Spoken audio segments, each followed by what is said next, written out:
mi nombre es Arturo de Gules y sean bienvenidos a nuestro último capítulo de la historia de los Caballeros Templarios.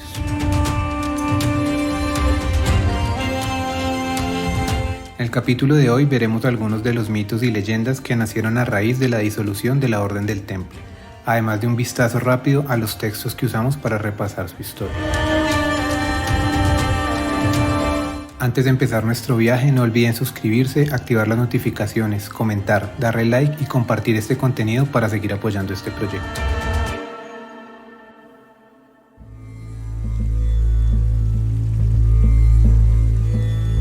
Una vez muerto Molá, el último gran maestre de la Orden del Temple, se dio inicio a la construcción de una serie de mitos que, a veces, eclipsan la verdadera historia de los templarios. Si bien haremos un breve recorrido por algunos de estos mitos, no lo haremos de manera minuciosa ni exhaustiva, ya que la literatura y el material audiovisual de este tema a veces es apabullante, incluso supera el material que aborda de forma seria la historia de la Orden. Y esto nos lleva automáticamente al primer mito, y es el de decir que la historia de la Orden es un misterio, en parte por la supuesta poca documentación que existe. La verdad es que hay huecos en la documentación, en específico porque el archivo central de la Orden se perdió. Este archivo estaba en Jerusalén, sede original del Temple, luego fue trasladado a Acre y por último a Chipre, donde estuvo hasta la toma de la isla por los otomanos en 1571. No obstante, como nos dice Nicholson, se ha conservado bastante material de los templarios. La Orden dista mucho de ser un misterio. Pero para quienes han sustentado todos los mitos de la Orden, esa documentación siempre ha sido insuficiente y siempre lo será. Y donde no hay documentación, la falsificación ha sido la regla para crear toda una serie de aseveraciones que sobre todo han surgido a partir del siglo XVIII y XIX. En palabras del profesor José Luis Corral, la mayor parte de los libros que se han dedicado a la presunta faceta esotérica, ocultista o misteriosa de los templarios no tiene el menor fundamento real ni documental, ni siquiera medianamente razonable. Todos ellos parten de presupuestos falsos y manipulados que no resisten el menor análisis. Como vimos, aún incluso cuando la Orden existía, el primero de los mitos fue el del supuesto tesoro. Un documental de History Channel de los N1000 que hay, llamado El Tesoro Perdido de los Templarios, incluso se atreve a decir que desde París en 1307 salieron toneladas de oro como para llenar varios carros de carga modernos. E intentan buscarlo en algunas capillas que se sabía eran de las encomiendas de los hermanos. Obviamente no aparece ni una moneda, pero sí ingresan a una cueva donde el supuesto investigador dice que ahí tuvo que estar el tesoro, con un discurso lleno de posiblemente, quizás, tal vez, etcétera, etcétera. Lastimosamente no hay tal tesoro, como lo supo Felipe IV. El movimiento de un montón de carretas desde las sedes de los templarios, posterior a su arresto, habría sido demasiado obvio para los hombres del rey y para los cronistas. Carretas que no podían transportar más de 400 kilos para la época. ¿Cuántas carretas habría que mover por toda Francia o desde Tierra Santa para llenar varios carros de carga modernos? Pero, en fin. La verdad sobre el tesoro templario es que todos los ingresos de la Orden se invertían en la Orden. No son en los millares de caballeros y toda la manutención de estos, escuderos, caballos, uniformes, armas, etc., sino en todos los demás miembros de la organización y contratados por esta, sargentos, turcópolos y demás mercenarios, mensajeros, peleteros, armeros, cocineros, alquiler de barcos y un largo etcétera, etcétera, etcétera. Estos gastos no paraban y no pararon hasta 1307. Era una red internacional de encomiendas con un enfoque militar que no dependía de un tesoro real, o de impuestos o del Vaticano, no sé, es como si mañana se acabara la ONU. ¿Pasado mañana saldríamos a buscar el increíble tesoro de los cascos azules? Volvamos a citar a Corral. Los templarios en Oriente eran guerreros, y para ejercer su misión se hacía necesario disponer de un considerable equipo militar, que implicaba enormes cantidades de dinero. A finales del siglo XIII, por ejemplo, un inventario de los templarios instalados en la ciudad de Limassol, en la isla de Chipre, da cuenta de la propiedad de 930 cotas de malla, 970 ballestas y 604 carros, es decir, un equipamiento para cerca de 1000 soldados, lo que significaba un desembolso cuantiosísimo. Sabemos además cómo los templarios generaron esos ingresos. Eso está documentado y tampoco es un misterio. Sin embargo, una vez disuelto, se especuló que habían explotado antiguas minas de plata romanas en las médulas y que habían encontrado incontables riquezas en sus supuestas excavaciones en el Templo de Salomón. De todo eso no hay ni documentación, ni pruebas físicas, ni nada. Y también hay que decir que esto nunca se le preguntó nada a los templarios en los interrogatorios sobre el supuesto tesoro oculto. ¿No creen que sería uno de los temas a tocar en medio de un interrogatorio? Simplemente cuando el proceso pasó a manos de la iglesia ya se sabía que el supuesto tesoro oculto no existía. Ya habían esculcado todo lo que había que esculcar. El tesoro eran los numerosos bienes raíces, como decimos hoy en día, que pasaron a los hospitalarios y algunos después a Francia.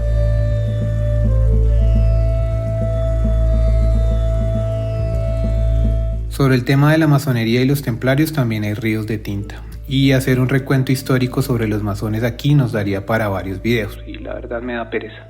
Sin embargo, cualquier génesis de estos grupos está basado en supuestos documentos y códigos secretos transmitidos por unos iniciados para otros iniciados. Las líneas temporales generalmente llevan a un supuesto Jean-Marc Larmenius, quien, por orden de Molá, continuó el legado de los templarios y de los sucesores secretos del Gran Maestre. Incluso se dice que hay un documento firmado por todos los grandes maestres templarios en las sombras que llega hasta Bernard Raymond Fabre Palaprat, quien fundó una especie de neoorden del Temple en 1804. La mayoría de los investigadores concuerdan que ese documento en mención es más bien una falsificación moderna. Gran parte de estas organizaciones secretas nacieron en el siglo XVIII y XIX. Debían su naturaleza a, por ejemplo, el espíritu nacionalista alemán que buscaba una forma de legitimarse a partir de mitos y leyendas medievales dentro de las cuales entraron los templarios. Sabemos lo peligroso que fue este espíritu nacionalista con enfoque mitológico medieval en el siglo XX en Alemania. Y es que en estos siglos todo el mundo estaba encantado con todo lo medieval. Este encanto fue fundamental para el romanticismo, las leyendas artúricas, del Santo Grial, la caballería y obviamente los templarios, donde se podían reunir varias de estas leyendas, estaban de moda. Y todo el mundo quería tener un vínculo con ese mundo, con o sin fundamento. Los masones son una buena muestra de ello, incluso remontan sus supuestos conocimientos hasta tiempos bíblicos, ya que, a través de los templarios, se podía acceder a todos los conocimientos mágicos y entre comillas científicos que los mismos fundadores de la orden se habían encontrado, adivinen dónde, en el Templo de Salomón. ¿Documentación de todo esto? ¿Evidencia material? No, nada de eso. Por ahí derecho tenemos todo el rollo del priorato de Sion, la sangre real o el Santo Grial, que sería el hijo de Jesús y María Magdalena, etcétera, etcétera. Todo lo que varios autores en el siglo XX y después Dan Brown volvió un sancocho de una estupenda novela policíaca que ya todos conocemos, el Código Da Vinci, y que sí, todas esas teorías conspiranoicas dan para buenos materiales de ficción literaria, pero para nada más. De una vez hablemos sobre el Templo de Salomón. Este no existía en la época de los templarios, había sido saqueado y destruido varias veces. La más definitiva por Tito, hijo de Vespasiano y futuro emperador de Roma, que lo saqueó completamente junto con Jerusalén en el 70 después de Cristo. Si había riquezas o reliquias o pergaminos o lo que fuera, ahí se fueron. Tito exhibió lo que saqueó en el desfile de su triunfo en Roma. Incluso hay un arco donde se muestra un bajorrelieve de este desfile. Los templarios habitaron la mezquita de Al-Aqsa, en la plataforma donde se encontraba el templo. Y es probable que el sello de la orden tenga una simplificación de esta mezquita, no del Templo de Salomón. Resulta muy conveniente decir que los templarios excavaron en el Templo de Salomón y encontraron múltiples reliquias y riquezas. Pero más allá de cloacas, las normales de una ciudad tan antigua como Jerusalén, no hay prueba de nada. Vale la pena decir que la comunidad árabe no permite que se hagan excavaciones arqueológicas en la explanada del templo, debido a que la misma también alberga la mezquita de la Roca.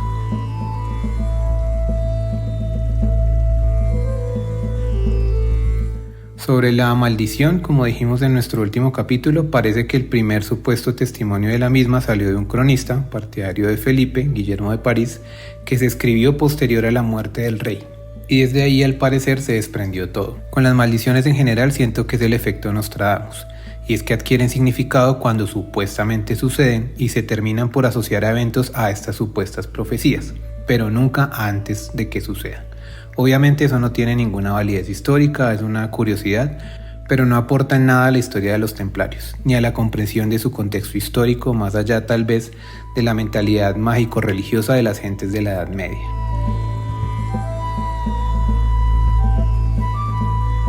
Otra leyenda de las más loquitas dice que los templarios llegaron a América 4 siglos antes que Colón.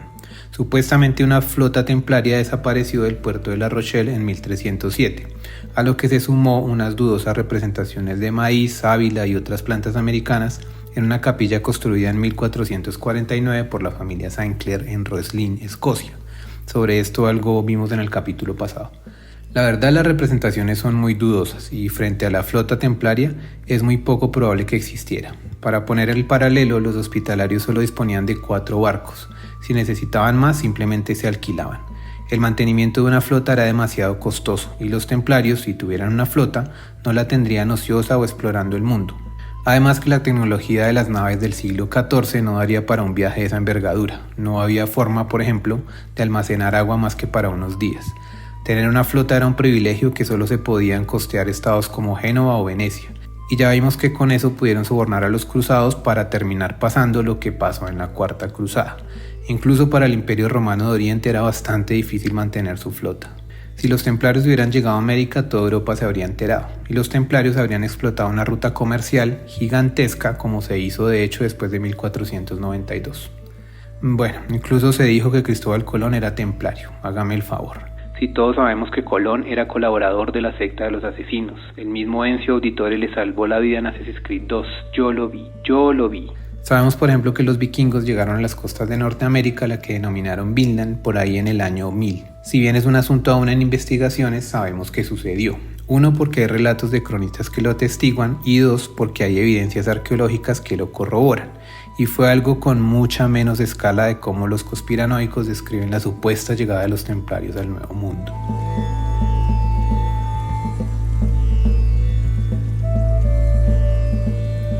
Frente a las supuestas reliquias que poseía el temple y que, otra vez, habían encontrado en sus excavaciones no documentadas en el inexistente y requete saqueado Templo de Salomón, podríamos decir lo mismo frente a si los templarios llegaron a América, y es que eran cosas que no valía la pena tener en secreto. Me explico. Las reliquias eran un bien para explotar política y económicamente. Las reliquias servían para legitimar lugares, movimientos y gobiernos. San Luis lo hizo con las que adquirió en Constantinopla. El mismo Constantino lo hizo con las reliquias que encontró su madre en Tierra Santa. Los cruzados lo hicieron con la supuesta lanza de Longinos encontrada en la primera cruzada en Antioquía. Es decir, si de verdad los templarios hubieran encontrado el Santo Grial o el Arca de la Alianza, sería algo que habrían proclamado a los 4 vientos. Existiría documentación, hubiera sido un boom en peregrinajes, que dejaría muchos recursos, a Tierra Santa o alguna capilla de los templarios. No tiene ningún sentido, sobre todo en el siglo XII, encontrar una reliquia y no decirle a nadie. Creo que ni siquiera tiene sentido hoy en día. ¿Se imaginan a los templarios llevando el Santo Grial al frente de batalla como se llevaba la Veracruz, por ejemplo, en la batalla de Montguisart? ¿Se habrían privado los templarios de semejante golpe de autoridad política, religiosa y militar? No sé, piensen en un museo que encuentra un nuevo cuadro de Da Vinci y decide, para salvaguardar la sabiduría antigua renacentista, no decirle a nadie y ocultarlo. Eso no tiene ninguna lógica.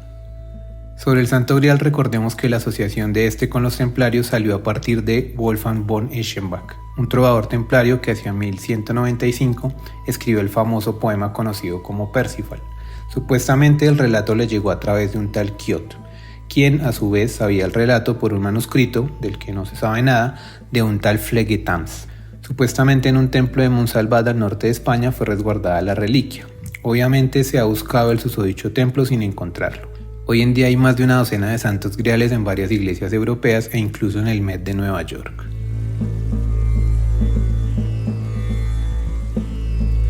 También se dijo que los templarios encontraron varios manuscritos que se remontaban a la época de Moisés, o que eran del mismísimo Moisés.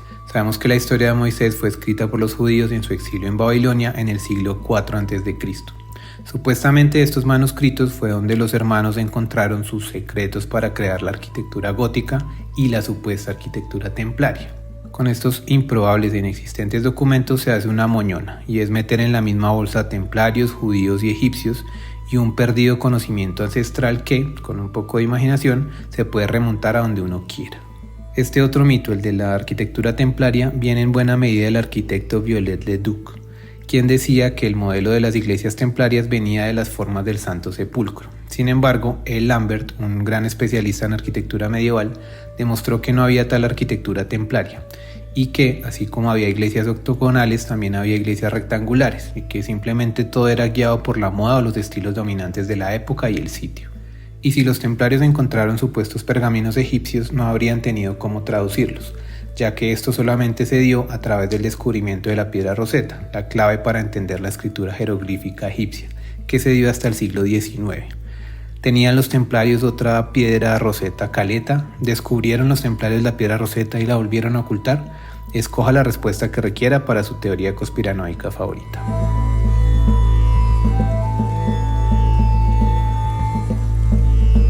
Sobre los ritos de iniciación y su supuesto secretismo, pues sí, eran secretos. Mejor, eran privados, no secretos.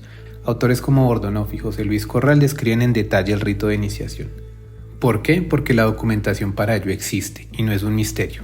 ¿Eran privados y no se permitía externos en esos ritos? Pues claro, como hacía cualquier orden sacerdotal de la época. De hecho, me gusta la pregunta que hace Helen Nicholson sobre el tema. ¿Qué compañía internacional moderna permitiría que unos intrusos asistieran a sus reuniones de junta directiva sin haber sido invitados? Y bueno, así podríamos seguir por unas cuantas horas más revisando cada mito que ha salido, que está saliendo y que saldrá. Nos daría como para 15 franquicias como Assassin's Creed, que es el único sitio donde deben estar este tipo de mitos. Sin embargo, lo que siempre nos encontramos, la única verdad, es que no hay ninguna prueba documental real, fiable, que sustente alguna asociación de X o Y organización actual, o posterior al siglo XIV con los templarios.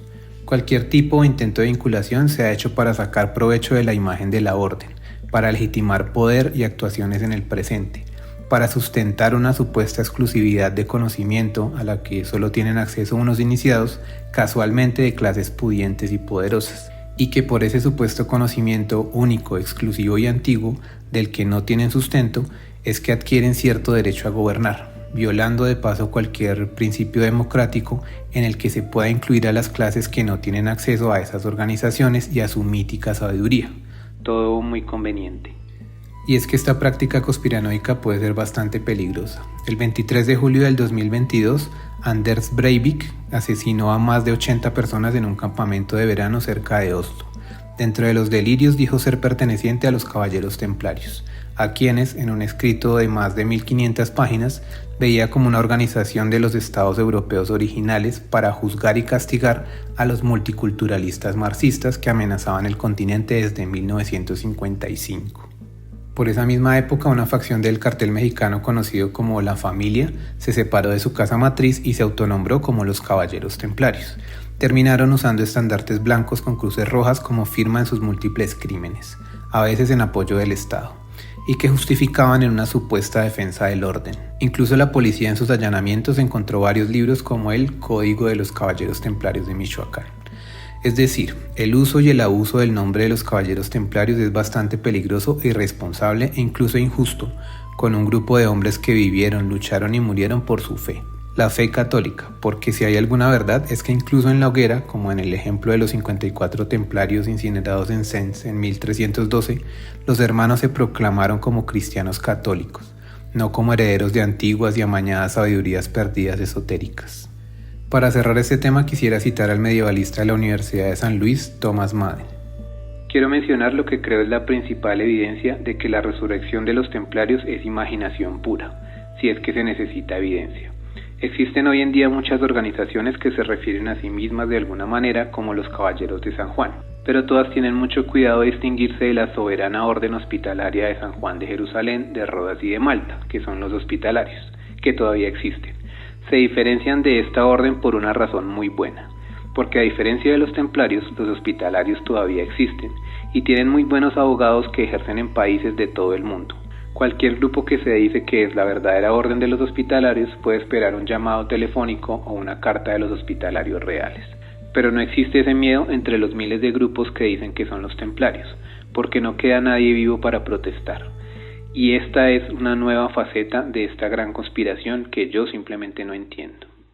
No creo tener nada más para decir, pero ¿ustedes qué opinan? Me gustaría conocer sus opiniones en los comentarios. Por último, para los ñoños que llegaron hasta acá, quisiera hacer algo que me parece, responsable como historiador, y es presentar las fuentes de donde saqué la información para hacer el relato que hoy concluimos. Porque sí, no dije nada nuevo. Hay demasiados recursos, libros, audios y demás cosas sobre los templarios. Yo solo configuré un relato en clave de divulgación histórica a partir de los siguientes textos. Para la historia en general de los cruzados me apoyé en los textos, a veces llamados fuentes primarias, aunque esa denominación no me gusta mucho, de Guillermo de Tiro, arzobispo de Tiro, historiador de las cruzadas, que vivió en 1185 y que escribió, efectivamente, la historia de las cruzadas. Posterior a su muerte apareció un libro atribuido a él denominado La historia de Heraclio, donde hay información del resto de las cruzadas hasta el asedio de Acre. Estos textos se encuentran disponibles en web en versión latín y en francés.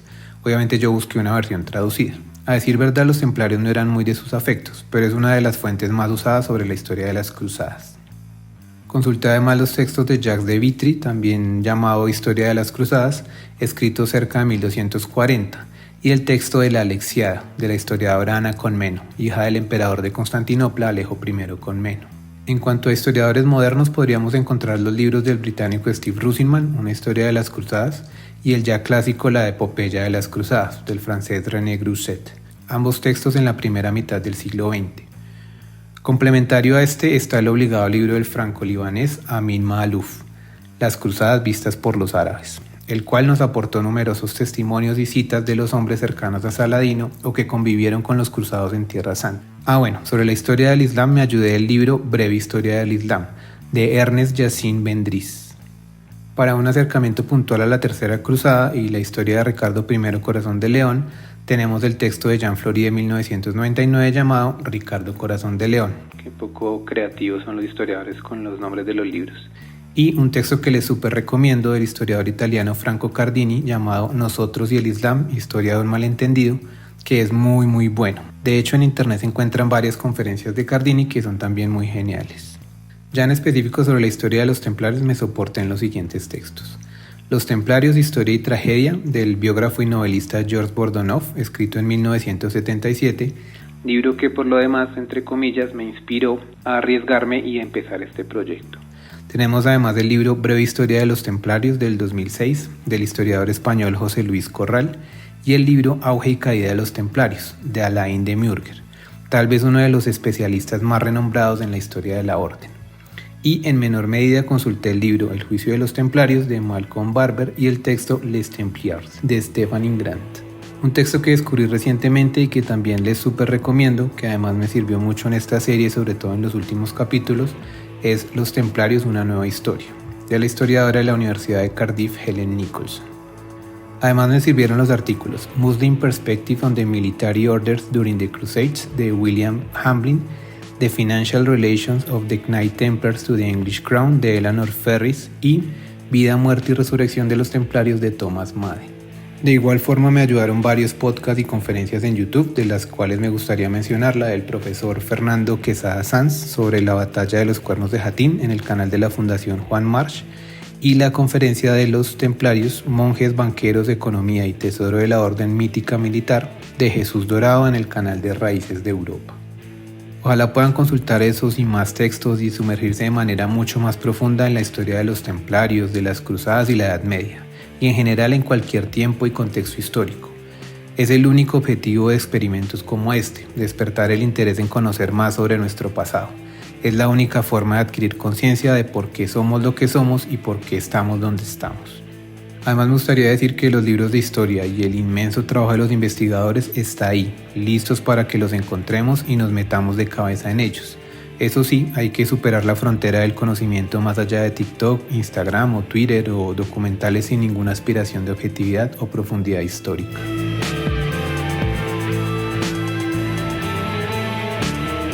Eso sería todo lo que puedo decir para esta serie. Ha sido un reto toda esta experiencia que es completamente nueva para mí y que espero hayan disfrutado. Ofrezco disculpas por las posibles incoherencias, errores o descaches que haya tenido. Insisto que soy nuevo y sin experiencia en todo esto. Muchísimas gracias por su apoyo y paciencia, en especial a los suscriptores y a quienes han compartido y comentado los videos y los podcasts.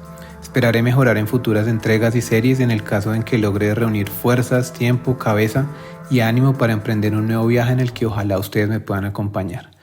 Muchas gracias, mi nombre es Arturo de Gules y este es el final de nuestro viaje por la historia de los Caballeros Templarios.